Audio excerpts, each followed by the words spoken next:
राष्ट्र सर्वप्रथम राष्ट्र सर्वप्रथम राष्ट्र सर्वप्रथम राष्ट्र सर्वप्रथम राष्ट्र सर्वप्रथम की बात ललित सुमन के साथ कार्यक्रम में नेशनल टीवी चैनल कात्यायनी पर आप सभी राष्ट्रवासियों का स्वागत है। भारत के राष्ट्रपति रामनाथ कोविंद ने आज उत्तर प्रदेश के लखनऊ में कैप्टन मनोज कुमार पांडे सैनिक स्कूल के 60 वर्ष पूरे होने के मौके पर स्कूल में डॉक्टर संपूर्णानंद के नाम पर एक सभागार का उद्घाटन किया। इसके अतिरिक्त उन्होंने एक गर्ल्स हॉस्टल की आधारशिला भी रखी और कार्यक्रम के दौरान एक डाक टिकट जारी किया। कार्यक्रम में उत्तर प्रदेश की राज्यपाल आनंदीबेन पटेल, मुख्यमंत्री योगी आदित्यनाथ, विद्यालय के प्राचार्य कर्नल राजेश राघव भी उपस्थित रहे। अपने अभिभाषण में राष्ट्रपति ने प्रदेश के पूर्व मुख्यमंत्री डॉक्टर संपूर्णानंद को याद किया। उन्होंने कहा कि संपूर्णानंद वह पहले व्यक्ति थे जिन्होंने सैनिक स्कूल की स्थापना के बारे में सोचा। उन्होंने उत्तर प्रदेश के इस विद्यालय द्वारा महिला शिक्षा के संबंध में कार्य करने और महिला विद्यार्थियों की सैन्य शिक्षा के क्षेत्र में पूरे देश में प्रथम स्थान पाने की प्रशंसा भी की। इस अवसर पर उत्तर प्रदेश के मुख्यमंत्री योगी आदित्यनाथ ने भी अपने विचार रखे और महिला सशक्तिकरण पर चर्चा की। उत्तर प्रदेश सैनिक स्कूल के हीरक जयंती वर्ष से जुड़े इस समारोह में आज नवनिर्मित डॉक्टर संपूर्णानंद सभागार का लोकार्पण करते हुए इस आयोजन में अपसेनियन फ्रेटर्निटी के बीच आकर मुझे अत्यंत प्रसन्नता हो रही है। ये शब्द जो अपसेनियन फ्रेटर्निटी आप लोगों ने सुना होगा, लेकिन सामान्यतया शिष्टाचार में अथवा सामाजिक परिवेश में ये शब्द सुनने को नहीं मिलता है। और इसके लिए मैं आपके विद्यालय, आपका प्रशासन और आपके छात्रों को इस बात के लिए बधाई देता हूं कि एक आपने नया नॉमेनक्लेचर, नए शब्द का नामकरण किया है जो कि हमेशा सैनिक विद्यालय के साथ जुड़ा रहेगा।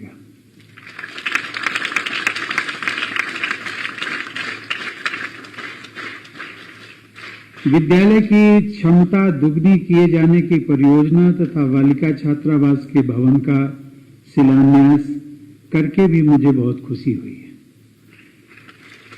राष्ट्र निर्माण में अमूल्य योगदान देने वाले डॉक्टर संपूर्णानंद जी की प्रतिमा का अनावरण करके मैं स्वयं को गौरवान्वित महसूस करता हूं।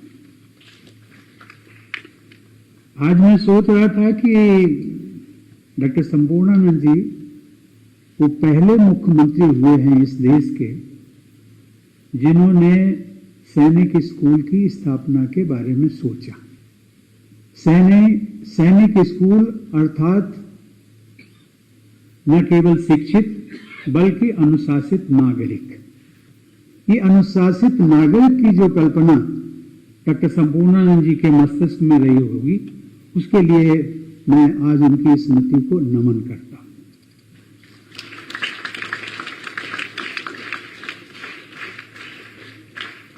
उत्तर प्रदेश शिक्षा के क्षेत्र में बहुत आगे बढ़ रहा है। इन सभी कार्यों का श्रेय उत्तर प्रदेश सरकार को जाता है। देवी और सज्जनों, मुझे यह जानकर प्रसन्नता हुई कि सैनिक स्कूलों के महत्व को रेखांकित करते हुए मुख्यमंत्री श्री योगी आदित्यनाथ जी ने हाल ही में गोरखपुर में एक सैनिक स्कूल का शिलान्यास भी किया। साथ ही उन्होंने उत्तर प्रदेश में 16 नए सैनिक स्कूलों की स्थापना करने के लिए केंद्र सरकार से अनुरोध किया। सैनिक स्कूलों से जुड़े लोग ये जानते हैं कि वर्ष 2021 और 22 के बजट में देश में 100 नए सैनिक स्कूलों की स्थापना प्रस्तावित की गई है।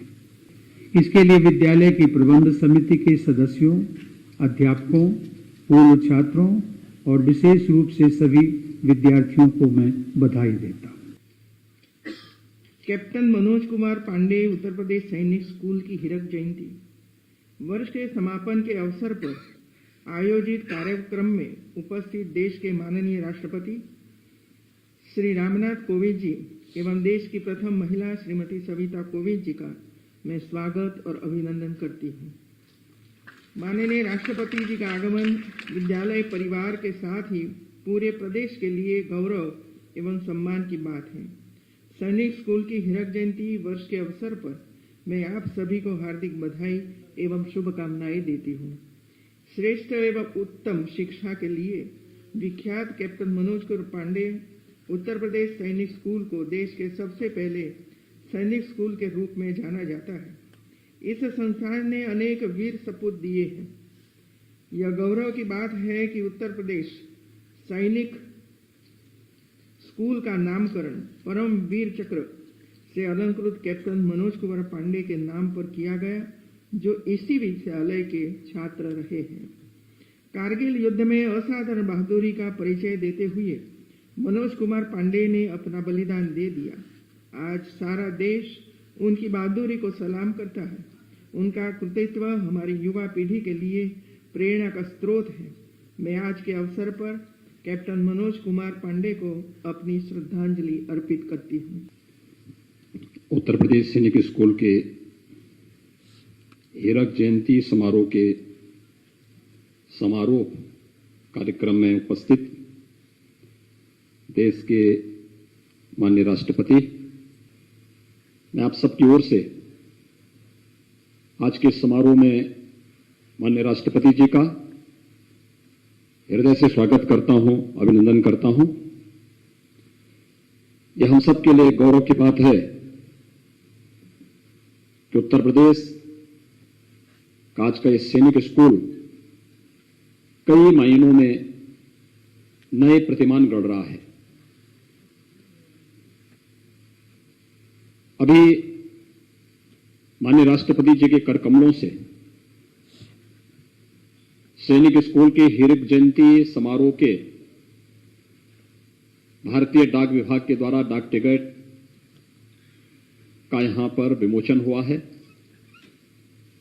हम अच्छे, दक्ष और अनुशासित नागरिकों को देश को दे सकें, इस दृष्टि से सैनिक स्कूल की परिकल्पना डॉक्टर संपूर्णानंद जी ने 1960 में उत्तर प्रदेश में इस सैनिक स्कूल के माध्यम से साकार की थी और आज देश के अंदर सैनिक स्कूलों की एक लंबी श्रृंखला खड़ी हुई है। यह हमारा सौभाग्य है कि उत्तर प्रदेश ने इस वर्ष अपना 5वें सैनिक स्कूल का शिलान्यास भी गोरखपुर में किया है।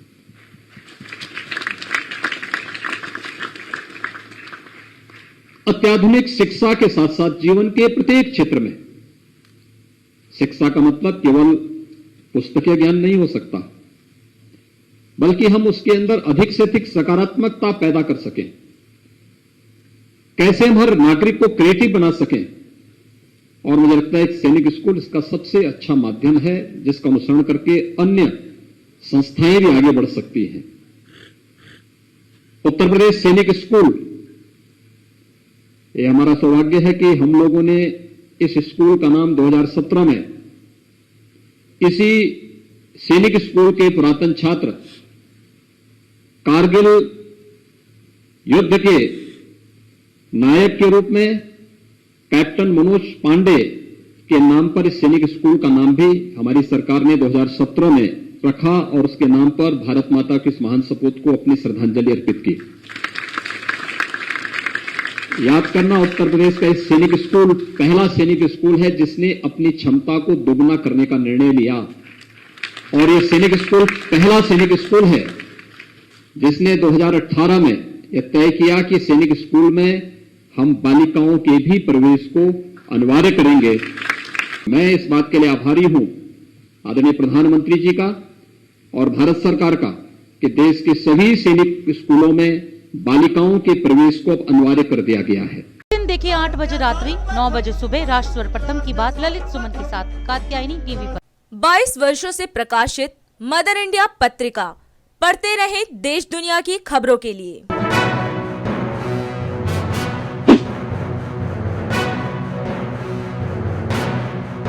केंद्रीय सूचना और प्रसारण और युवा मामले और खेल मंत्री अनुराग सिंह ठाकुर और भारत के उत्तर पूर्वी क्षेत्र के पर्यटन संस्कृति और विकास मंत्री जी किशन रेड्डी ने आज ई फोटो प्रदर्शनी संविधान का निर्माण और आभासी फिल्म पोस्टर प्रदर्शनी चित्रांजलि एट 75 का उद्घाटन किया। इसका आयोजन अमृत महोत्सव और आइकॉनिक वीक के भाग के तौर पर हुआ। कार्यक्रम में बोलते हुए अनुराग ठाकुर ने कहा कि ई फोटो प्रदर्शनी का उद्देश्य लोगों को संविधान निर्माण के बारे में जानकारी देना है।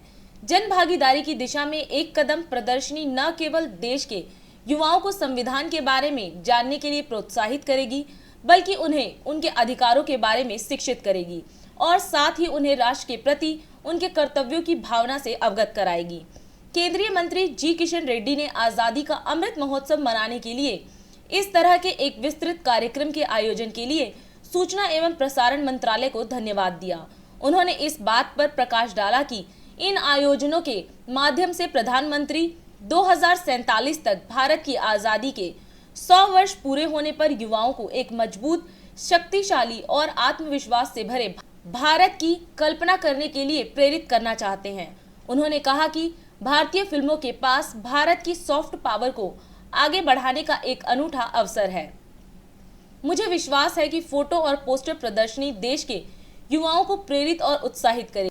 इस अवसर पर सूचना प्रसारण राज्य मंत्री डॉक्टर एल मुरुगन, संसदीय कार्य व संस्कृति राज्य मंत्री अर्जुन राम मेघवाल, विदेश राज्य मंत्री मीनाक्षी लेखी, सूचना प्रसारण सचिव अपूर्व चंद व नीरजा शेखर उपस्थित रहे। आपको बता दें कि चित्रांजलि एट 75 विभिन्न भाषा के सिनेमा घरों से 75 फिल्म पोस्टर और तस्वीरों के माध्यम से देशभक्ति के विभिन्न भावों को प्रस्तुत करता है। प्रदर्शनी को सामाजिक सुधार का सिनेमा के लेंस के माध्यम से स्वतंत्रता संघर्ष और बहादुर सैनिकों को सलाम के 3 खंडों में विभाजित किया गया है। Today we have launched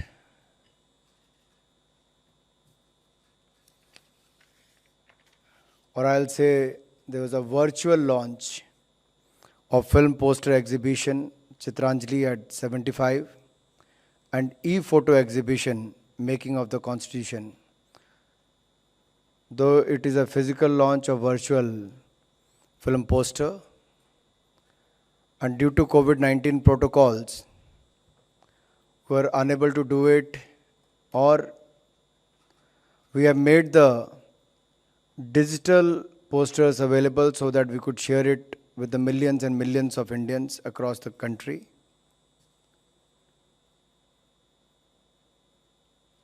Let me first come to the Constitution e-photo exhibition. The Indian Constitution is the longest in the world. The original Constitution contained a total of 1,17,369 words in English version, with 395 articles in 22 parts and 8 schedules. Now we all know that the committee was chaired by Dr. Bhimrao Ambedkar, but it took almost 3 years to complete the Constitution. The Constituent Assembly, meeting for the first time on 9th of December 1946, undertook extensive debates and discussions for a period of nearly 3 years. It is little known that the original Constitution of India was neither typed or printed. It was handwritten by Shri Prem Bihari Narayan Raijada in a flowing italic style with beautiful calligraphy by artists from Shanti Niketan, including Biohar Ram Manohar Sinha ji and Nandalal Bose. The original copies of the Indian Constitution were written in Hindi and English. Each member of the Constituent Assembly that drafted the Constitution signed 2 copies of the Constitution, one in Hindi and the other in English. National Film Archives of India virtual film poster exhibition Chitranjali 75, and also launching function of e-photo exhibition on making on the Constitution. Everybody knows we are celebrating Azad Ki Amrit Mahotsav, India's 75 years of independence celebrations. Our Honorable Prime Minister is looking at Azad Ki Amrit Mahotsav as a youth lead movement. आदरणीय नरेंद्र मोदी चाहते हैं ये government programme नहीं होना चाहिए, ये official programme नहीं होना चाहिए, ये पीपल्स मूवमेंट में द्वारा ये प्रोग्राम बनना चाहिए, ये जनता भागीदारी से होना चाहिए। देश के हर नौजवान का, हर सिटीजन का जिम्मेदारी बनता है आज़ादी के अमृत महोत्सव में भागीदारी होना चाहिए। उनका लक्ष्य भी है खाली अमृत महोत्सव करो, देश का जो बलिदान हुआ है आज़ाद के संघर्ष में, उनसे स्फूर्ति लेना चाहिए। मगर प्रमुख विषय है 2047 में देश 100 साल होता है आज़ाद मिलकर। जब भारत कैसा रहना चाहिए, 2047 में कोई भी प्रधानमंत्री होगा, कोई भी कल्चर मिनिस्टर होगा, कोई भी पार्टी सरकार होगा, वो अलग बात है, उससे चर्चा नहीं है। मगर अपना देश, हमारा देश, भारत देश 2047 में दुनिया के सामने,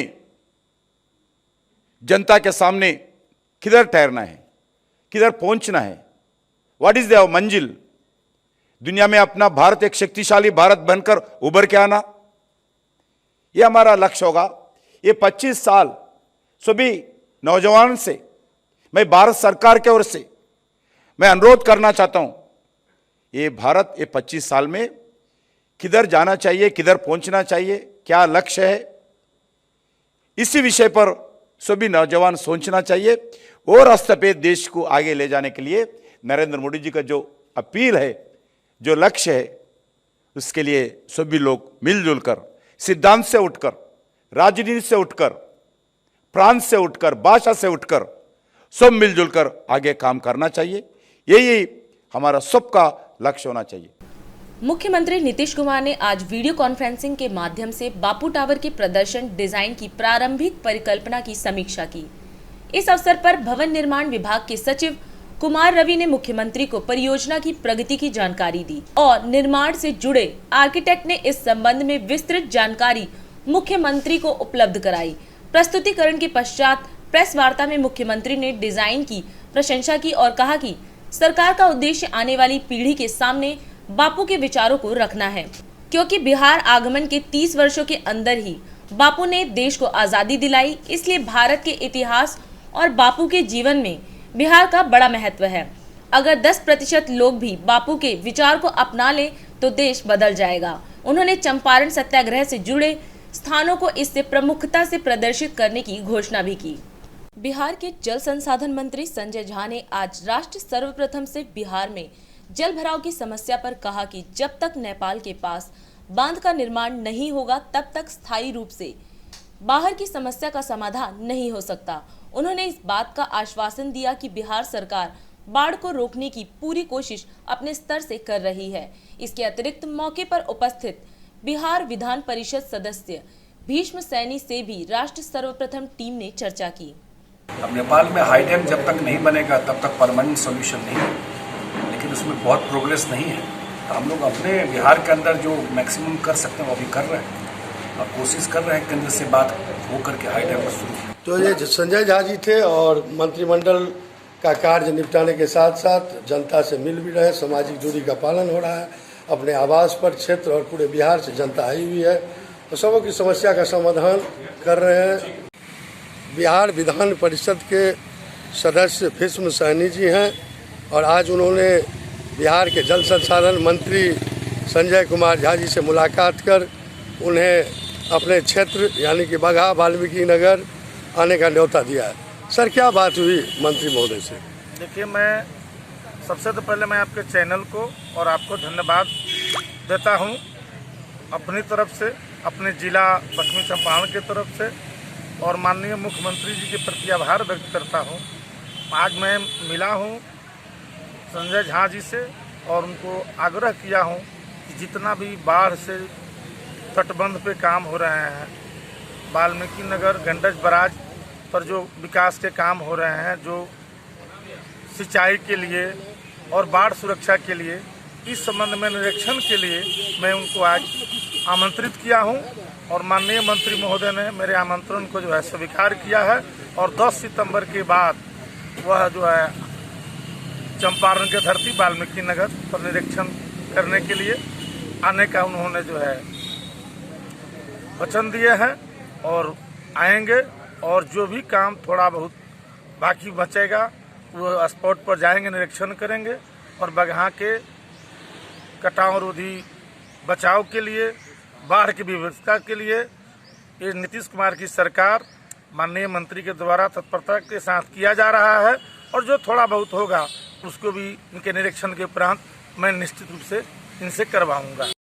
दिल्ली के मुख्यमंत्री अरविंद केजरीवाल ने अभिनेता सोनू सूद से आज मुलाकात की। इस दौरान उप मुख्यमंत्री मनीष सिसोदिया, राघव चड्ढा व अन्य भी मौजूद रहे। मुलाकात के बाद आयोजित प्रेस वार्ता में दिल्ली सरकार द्वारा देश का मेंटोर नाम से एक कार्यक्रम की शुरुआत की घोषणा हुई, जिसके ब्रांड एम्बेसडर सोनू सूद होंगे।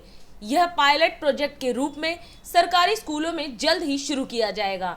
इस अवसर पर मुख्यमंत्री ने अभिनेता का धन्यवाद किया और कहा कि सोनू देश के लिए प्रेरणा स्रोत बन चुके हैं। इस वार्ता में उन्होंने अभिनेता से जाना कि कैसे वह इतने लोगों की मदद कर रहे हैं, कैसे वह लोगों तक पहुंचते हैं और इतना बड़ा मदद का नेटवर्क उन्होंने कैसे बनाया। मुख्यमंत्री ने मेंटर कार्यक्रम के बारे में बताते हुए कहा कि सरकारी स्कूलों में पढ़ने वाले बच्चे जो बहुत गरीब पृष्ठभूमि से आते हैं, इस कार्यक्रम के माध्यम से उन्हें गाइड किया जाएगा कि वह अपने भविष्य में क्या कर सकते हैं। सीएम ने कहा कि कई बार बच्चों को पता नहीं होता कि उन्हें भविष्य में किस फील्ड में जाना है, उनके माता पिता भी उन्हें गाइड नहीं कर पाते। ऐसे में देश के पढ़े लिखे लोग सरकारी स्कूलों के 2-3 बच्चों के मेंटोर बनकर उन बच्चों से बात कर उनके तनाव को कम कर सकते हैं और उनके टैलेंट के हिसाब से उनकी फील्ड चुनने में मदद कर सकते हैं। अभिनेता सोनू सूद ने भी इस मौके पर कहा कि शिक्षा एक अहम चीज है और देश में जब भी शिक्षा की बात होती है तो दिल्ली की शिक्षा व्यवस्था का नाम जरूर आता है। हमारे देश की उन्नति तभी हो सकती है जब शिक्षा का स्तर बढ़े। उन्होंने अपने प्रयासों का जिक्र करते हुए कहा कि लॉकडाउन के समय और उपरांत हमने 2000 से ज्यादा बच्चों को पढ़ाया और अब सूद चैरिटी फाउंडेशन के माध्यम से 20,000 बच्चों को पढ़ा रहे हैं। हालांकि अभिनेता ने अपनी राजनीति में आने की संभावना से साफ इनकार कर दिया और इस संदर्भ में किसी भी तरह की बातचीत से इनकार किया। मैं सोनू सूद जी का बहुत बहुत शुक्रिया अदा करना चाहता हूं कि अपने व्यस्त समय में से आज वो समय निकाल के मुझसे मिलने के लिए आए हैं। तो अभी इनके साथ काफ़ी लंबी बातचीत हुई। हमने समझा इनके सारे जो काम उसके ऊपर काफ़ी लंबी बातचीत हुई, जो काम ये कर रहे हैं, कैसे कर रहे हैं, इतना बड़ा नेटवर्क इन्होंने कैसे बनाया, इतने रिसोर्सेज कैसे आए। हमने दिल्ली सरकार में जो अच्छे काम चल रहे हैं उसके बारे में भी सोनू सूद जी को हमने बताया। एक जो अच्छा डेवलपमेंट है कि जो हमारा दिल्ली में हम देश के मेंटोर्स नाम से कार्यक्रम अभी पायलट बेसिस पे चल रहा था, अब कुछ दिनों के बाद इसको लॉन्च किया जाएगा। मैं बहुत ब्रीफली इसको बता देता हूँ कि जैसे जो खासकर सरकारी स्कूलों में हमारे बच्चे पढ़ते हैं, वो बच्चे बहुत गरीब बैकग्राउंड से आते हैं। उन बच्चों के परिवारों में उनको सही दिशा और गाइडेंस देने वाले लोग कम होते हैं। मान लीजिए कोई बच्चा फैशन डिज़ाइनर बनना चाहता है, कोई बच्चा सिंगर बनना चाहता है, कोई बच्चा कोई पर्टिकुलर करियर, उसे पता नहीं होता मैं कहाँ जाऊँ, किसके पास जाऊँ, कैसे जाऊँ। उसके परिवार के लोग भी उसको नहीं बता पाते। ऐसे में हम लोग अपील कर रहे हैं देश के लोगों से, जो पढ़े लिखे लोग हैं, कि आप आइए, सामने आइए और सरकारी स्कूल के 1, 2, 3 जितने भी आप बच्चे ले सकते हैं, आप उतने बच्चों को के मेंटोर बनिए। तो उनसे आप लगातार फ़ोन पे बातचीत करते रहिए, उनको फ़ोन पे आप गाइड करते रहिए, बच्चे आपको फ़ोन कर कर के पूछते रहेंगे। और कई बार बच्चे स्ट्रेस में होते हैं, हमने देखा है कि इस वाले एज ग्रुप के अंदर सुइसाइड्स भी बढ़ते जा रहे हैं, स्ट्रेस में होते हैं, इमोशनल स्ट्रेस में होते हैं। तो अगर उनके साथ कोई है जिसके साथ वो मन हल्का कर लें तो वो बड़ा उसका अच्छा इम्पैक्ट पड़ता है। तो देश के मेंटोर कार्यक्रम के लिए सोनू सूद जी हमारे ब्रांड एम्बेसडर बनने के लिए तैयार हो गए हैं, जिसके लिए मैं उनका बहुत बहुत शुक्रिया अदा करता हूं। उन्होंने कहा है कि वो भी कुछ बच्चों के मेंटोर बनेंगे और वो लोगों को अपील करेंगे, देश भर के लोगों को, कि वो भी मेंटोर बने। अब मैं सोनू सूद जी से रिक्वेस्ट करूँगा कि वो for giving me this opportunity कि आज मैं इस प्लेटफॉर्म के पे हूँ विजनरीज़ के साथ में। सर को विजनरी इसलिए बोलता हूँ कि जब एजुकेशन का नाम आता है तो देश में दिल्ली का नाम हमने हमेशा देखा है कि अगर एजुकेशन हो तो दिल्ली जैसी हो। And I think it's very important कि हमारे देश में अगर ग्रोथ तभी हो सकती है जब एजुकेशन का स्तर बढ़ेगा। और मुझे बताने की ज़रूरत नहीं है कि दिल्ली में किस लेवल का चेंजेस आया है, and all thanks to sir for that. जब लॉकडाउन शुरू हुआ लाखों माइग्रेंट्स के साथ, लोगों के साथ जुड़े, उनकी मेडिकल की प्रॉब्लम देखी, तो एक एजुकेशन एक बहुत बड़ा मुद्दा था। लेकिन जैसा अरविंद सर ने कहा कि एक बहुत बड़ा क्वेश्चन मार्क होता है कि उनको पता नहीं है कि क्या करना है, मैं क्या करूं। कई बार हमारे जो अच्छी फैमिलीज़ के माँ बाप होते हैं, पढ़े लिखे होते हैं, बता दें कि भैया आपको इंजीनियर बनना है, डॉक्टर बनना है, MBA कीजिए, कोई भी कीजिए। लेकिन ऐसे बहुत सारे फैमिलीज़ हैं जिनको बताने वाला कोई नहीं है। उनको एक रास्ता तो दे दिया आपने, एक प्लेटफॉर्म दे दिया, अच्छा स्कूल दिया, अच्छा सर दिया, लेकिन उन्हें बताने वाला नहीं है कि आप करें क्या, दिशा कौन सी पकड़े। तो उस समय हमें वो लोग चाहिए जो एक बहुत एक्सपीरियंस साथ में लेकर आते हैं, जो आपके मेंटोर बनते हैं, जो आपको बताते हैं कि आप क्या कर सकते हैं। वो हर घर के अंदर कहीं ना कहीं एक मेंटोर है, लेकिन उसे पता नहीं है कि वो कैसे उन तक पहुँचे। सो मुझे लगता है कि आज दिल्ली सरकार ने एक वो मौका दिया है आपको अच्छा काम करने का। पर मुझे लगता है कि ये जो प्लेटफॉर्म है देश के मेंटोर्स का, ये वो प्लेटफॉर्म है जहाँ पर कोई भी इंसान, चाहे वो अभी भी ज़िंदगी के वो पड़ाव चढ़ रहा है, अपने आप को बनाने की कोशिश कर रहा है, वो एक बच्चे का, 2 बच्चों का, 10 बच्चों का मेंटोर बन सकता है। उसे बता सकता है कि आप लाइफ में क्या करें, क्या ना करें।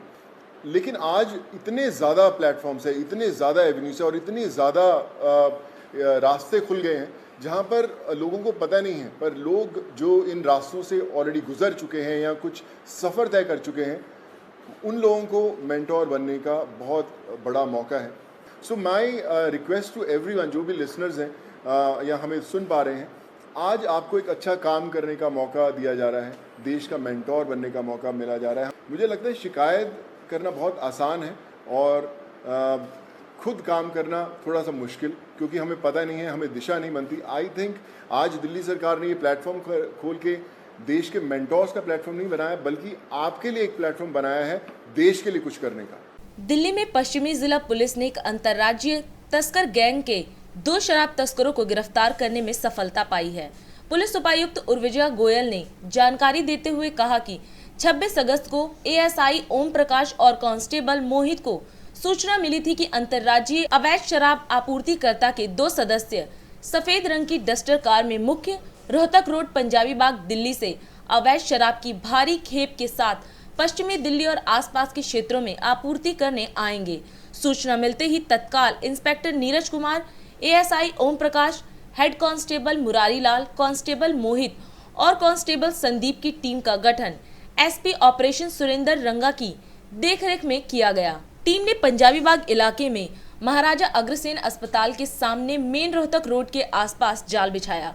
करीब 6:35 पर मादीपुर मेट्रो स्टेशन से एक डस्टर कार में सवार लोगों को मुखबिर के कहने पर रोका गया और 2 व्यक्तियों मोहन उर्फ मोहित और मनोज उर्फ सोनू को पकड़ा गया।